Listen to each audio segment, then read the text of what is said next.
I hope lunch was good, and everyone online, welcome back. Hope you had a good lunch. So there's a little change up in the itinerary.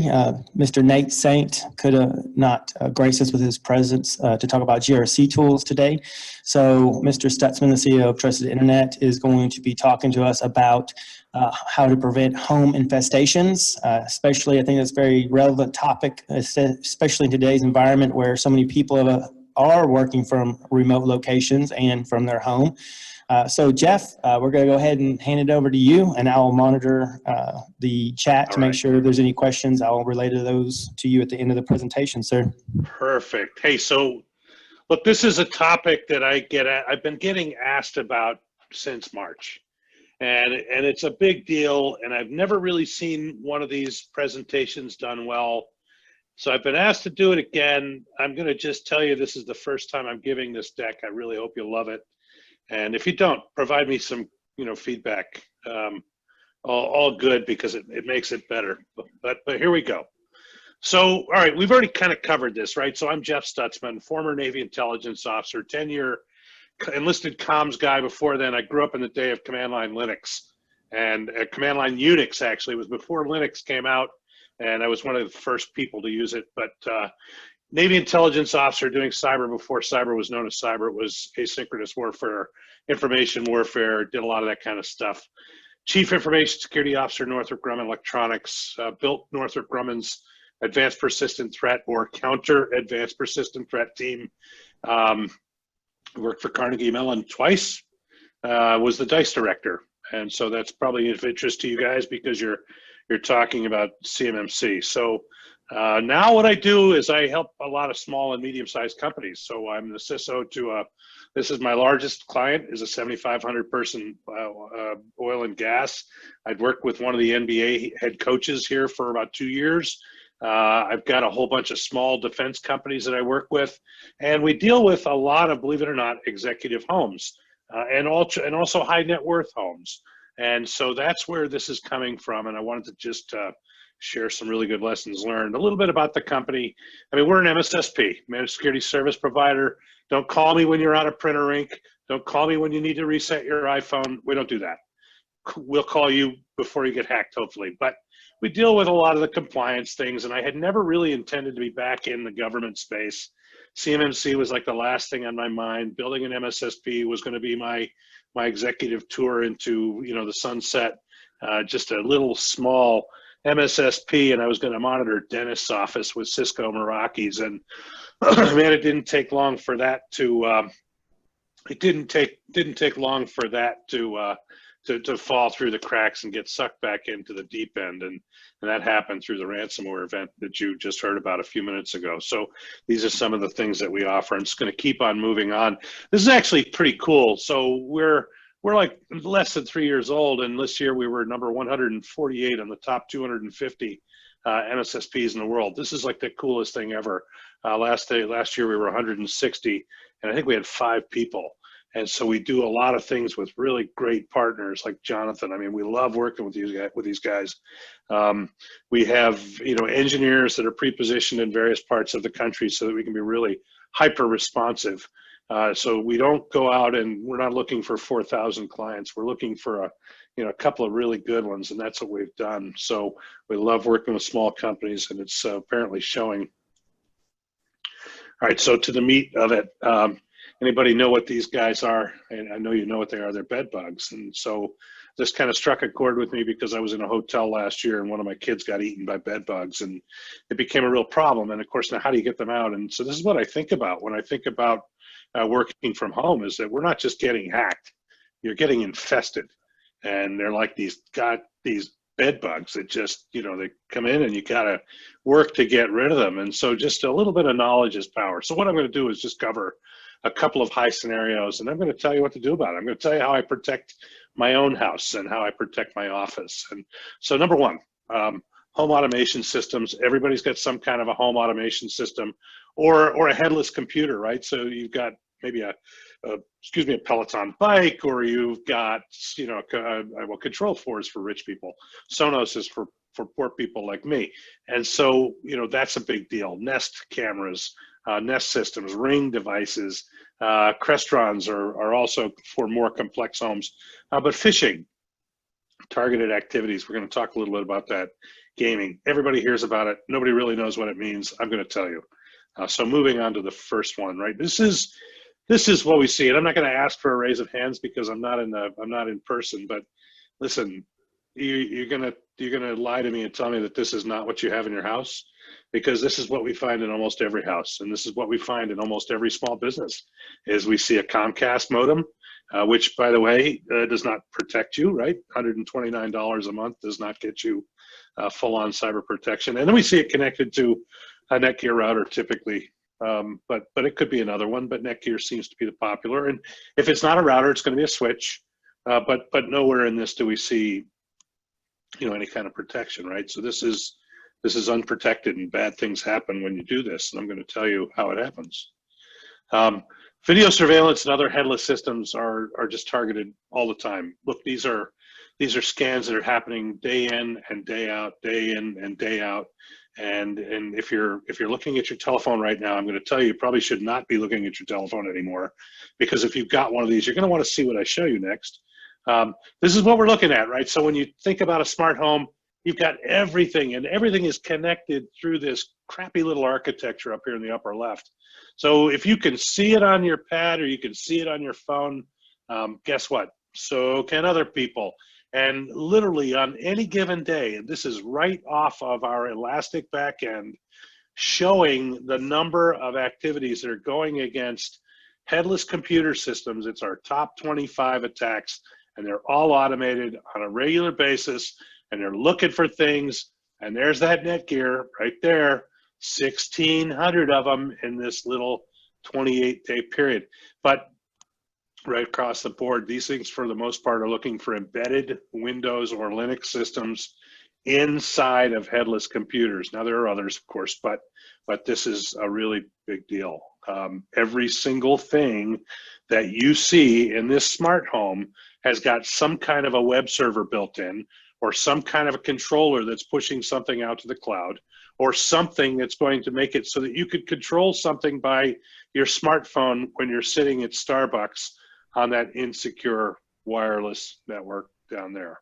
And so if you can do that, so can other people. But the idea is it's automated. It's just happening 24/7. All right, look, this is kind of a fun deal, right? So imagine anybody ever go through a really bad divorce? I know Jonathan Hard's been through like 17 of them. I've been through one. It was really kind of nasty. And you're sending your lawyer emails, and you're just kind of trusting, and and you're talking about maybe things that happened that you really don't want people to know, other people to know. Maybe there was somebody else involved, maybe you were whatever, drugs, or lots of different reasons that people get divorced. But how would you feel if you found out that that guy that you were communicating with on the other end had a problem, and all of the raw emails were stolen? And it gets out. And so this is kind of true stuff, right? So during a ransomware event, PSTs were stolen off of a couple of executive administration folks' computers, and their raw footage of the emails that were being passed back and forth to the lawyers. And then all of a sudden you find out that you've got all of this stuff that the law firm maybe didn't pay the ransom, and all this stuff went out into the ether, and now you're kind of stuck because it's raining spam, and all of those spams have got, they've got links in them, and they've got attachments in them, and it's going to be only a matter of time before you click on one of those. And oh, by the way, only a matter of time before that law firm is going to start feeling the wrath of this. This is becoming like the new normal, right? This happened actually to me. I put this up. This little old lady I buy a lot of flowers. I travel a lot, so I send my wife, and I've got 2 daughters, and I'll send them flowers. And I was notified yesterday that this little tiny florist in this small little town in New Hampshire had been compromised, and my account was used in credential stuffing for something else. So they're grabbing them from these unprotected people using a Comcast modem and a Netgear router, and they don't know any better. And so I'm going to go see these people this afternoon. Maybe I can sell them something. Ransomware. Look, you heard the story earlier, right? This is a big deal where a company was crippled. We paid a ransom. Whether you believe in paying a ransom or not, kind of an Apple versus PC discussion. It's, kind of becomes religious, but in this case, there were no backups and we had to pay it. And now the bad guys know that this company is willing to pay a ransom. So we had to fight them off, and we fought them off many, many times over the course of several months until one day, we had seen and determined a guy come in with not a very sophisticated event, but a TTP, but they came in and we knocked it down, and exactly the same TTP hit the CEO's home because he's got a highly automated home, and he hit the home that evening during the night of the Christmas party. And I don't know if that was coincidence, but the TTP was identical, the source was identical, the timing was identical, the cadence was identical, and I believe that somebody was trying to go back in through the CEO's home. He probably had no idea that it was a Christmas party going on. Maybe he just knew that there were daughters in the house or there'd be people home or whatever. But the attack was almost identical. And the idea here is, look, there is nothing that's off limits to a determined hacker. Your home is just as much a target as your company is, especially if like me, I'm the owner. I expect it. So this is how I take care of my home. Look, I tried to interweave some process and some thoughts into this for lessons learned. And, there are a couple of ways that you can think about this with the home. We put them through a home cyber assessment. And even if you're a smart security guy, don't do it yourself. Have somebody come in, have Jonathan come in, have us come in, have somebody come in, but you want an objective third party to walk through your network, assess the security in your home, give you recommendations on an installation of defense in depth that doesn't have to be crazy expensive. And for God's sakes, don't think you could buy a Firewall for $99 and protect your home. It doesn't work. Instant response in the home becomes a very different long-term monitoring and protection. But here's the bottom line. We love getting brought in after instant response. You know why? We make a ton of money. If we get brought in on an assessment, we make very little money, and we put you under monitoring typically, and this is the way it's going to go. But the bottom line is, if we get brought in for an instant response, it's going to cost you more than 3 years of monitoring just to fix your issue. Maybe you'll have insurance. I hope you do. Most homeowners don't, but there you go. So I told this story a little bit earlier on about this woman who was the number 2, and she actually posted a blog, and she was very happy with what we had done. We had done this through a partner. She posts a blog called The Fiscal Feminist. You'll hear it referred to up there under our partner's name. But she was very, very happy with the fact that we were able to come in within hours of having her find out that she had lost $82,000 out of her checking account. So bad guys had come in through this unprotected environment, right? Cable modem into the Netgear, and they basically reflashed the Netgear, and with the DDWRT, they upgraded the router to a keystroke logger and started collecting usernames and passwords in her home. And once they did that, they ported over her telephone number, and then they were able to go and change the pins and get into bank accounts and things like that. And so they were taking money out in small increments, but they took a lot. So literally, we went into the home, put in a structure. She's been under monitor now for the last couple of years. She had LifeLock, so we sat with her for about 2 days. Myself and one of our virtual CISOs for the West Coast, and we called every bank, and we put in 2-factor authentication, and we rewired the house, and she is very, very happy.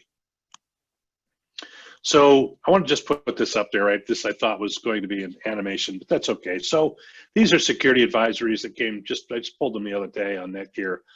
And even as security people, I wonder, even as security people, how many people actually read the security advisories that Netgear pushes out? And if you do, what do you do about it? My guess is probably very few. And those that tell you that they do, I would probably tell you that they're maybe they've had a little too much to drink. But here's the deal. This is over the course of what, a couple of days, a week. And so I want to say we had about 400 scanners that were looking for this one particular version of Netgear. This is basically this Netgear device is basically a cable modem slash router, and it was only one model that I just did a search for, anything with Netgear in it. But these are alerts right on down the line, and they're all looking for setup CGI, and you can see where they're coming from. Geez, wonder why. Okay, so there we go again, right? So this is just kind of bringing it home. This is bad. Don't do this. This is one of my favorites, right? So I don't know who this guy is. He's just some guy in a gaming console, and I kind of joke about it because this is where kids learn. I mean, they go up into Steam and they learn, or whatever, they're playing a game, and they learn to steal the stuff or whatever. I mean, it kind of becomes a social event. One of the guys that I work with has got a couple of teenage sons, and he's like, okay, they get off the school bus and they wave to each other and say, hey, I'll see you in 30 minutes online. And they all come in and sit online and they start shooting things together. And what they don't know is that somebody's shooting at them too. So right across the board, what this is 8/27 through 9/23, 1 week, 64,000 events that were out there looking for people that were playing Steam or various other gaming programs. I guess I'm 58 years old. I'm not really a gamer, but the idea is that maybe we should think about how we protect against that stuff, right? So look, this is the common sense approach, and I say that this is a common sense approach because my intent was never to be in the CMMC business. I kind of got sucked into it because Jonathan called me, and I couldn't say no, and now I'm waist deep. But but this is how I protect my home. I travel a lot. I have 2 homes, one in New Hampshire, one in Harpers Ferry, West Virginia. Both of them are protected the same way. Here's the deal. Every computer gets 2 applications. We use FortiClient typically for antivirus because it has a lot of things built into it. Antivirus, remote managed 24/7, blah, blah, blah, but patch management, vulnerability scanning is built in. So at any given time, I can go up to the dashboard, the enterprise management system, and look across the board at my home computers, at my daughter's, at my own, and I can say, okay, I need to push the patches for what? Boom! I push the button. Actually, I have the watch do it for me, but I like that. It gives me remote troubleshooting capabilities. It gives me quarantine capabilities. My kids are, one's a biologist, the other's still in school. They don't know anything about computers except how to do stupid things on them. And so if I have to quarantine them and then work with it, I could do that. Second thing is we put a copy of Minerva's Armor. We've modified a copy of Minerva's Armor to give us some kind of fun capabilities. But what it does is anything that tries to bypass antivirus, it gets killed automatically. And we can go back in and whitelist it the next morning, but it gives us some really good endpoint. Between the 2 applications, it's a really good, like an MDR solution, except it's not going to cost you, the crazy money that you'd have to pay for some of the other vendors. It's a reasonably priced. We manage it for you, and it's good to go. The next thing, of course, is the next generation firewall that gets plugged in. We lead with Fortinet. Very simple. If we think that you've got a problem, it's always going to be a Fortinet for us. Why? They're fast. They're hardware based. We've got a lot of levers that we can pull and buttons that we can push in times of crisis, and we really like it because it's hardware based primarily. But it also, if I drop one of these things in behind another firewall during an assessment, we almost always find bad things that are leaking. Everybody that communicates in my family communicates by a VPN through their telephone back through a firewall. And then the whole thing, of course, is monitored 24/7 by Justin Nix and the team. Justin's in the room down in Huntsville. He lives in Huntsville. But this is our baseline architecture. If we need other things like PCAP or Flow or whatever, we can turn them on. But we just typically don't, especially in homes, because people get a little hinky about privacy. And frankly, I don't blame them. But all of those problems that we talk about can be prevented with this very, very good, very inexpensive solution. So like I said, it's how I protect my home. It's how I protect my company. It's the same architecture.